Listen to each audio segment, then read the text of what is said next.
Hi friends, இன்றைக்கி Onam special அவுள் பாயாசம் எப்படி செய்யுதுன்னு பார்க்கலாமா? அதுக்கு தேவையான பொருள் அவுள், தேங்காய் பால் அரை மூடி, 1/2 லிட்டர் பால், நெய், முந்திரி, திராட்சை, ஏலக்காய் 2, கல் உப்பு வந்து தேவையான அளவு, 150 வெல்லம்.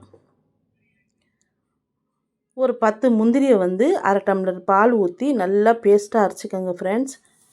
ஒரு சட்டியை வந்து காய விட்டு 2 ஸ்பூன் நெய் ஊற்றிக்கோங்க. நெய் ஊற்றிக்கிட்டு 2 ஏலக்காய் பிச்சு போட்டுட்டு பொரிஞ்சோன்னும் முந்திரி திராட்சையும் போட்டு நல்லா பொரிய விட்டு எடுத்துக்கோங்க.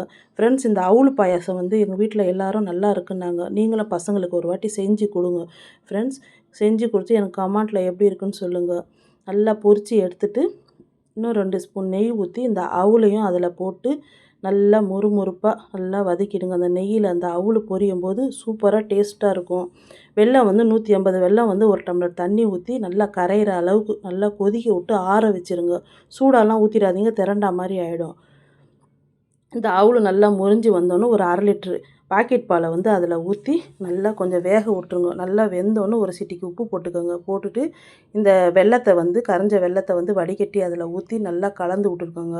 கலந்து விட்டுட்டு ஸ்வீட்லாம் பார்த்துக்கோங்க. பார்த்துட்டு இந்த அரை மூடி தேங்காய் பாலையும் அதில் ஊற்றிட்டு பொரித்து வச்சுருந்த முந்திரி திராட்சையும் அதில் போட்டிங்கனாக்கா சூப்பரான அருமையான அவுள் பாயாசம் ரெடி. இன்றைக்கி வந்து மீலாது நபி ஓணம் பண்டிகைக்கும் எல்லாத்துக்கும் நான் வாழ்த்து தெரிவிக்கிறேன். பாய்.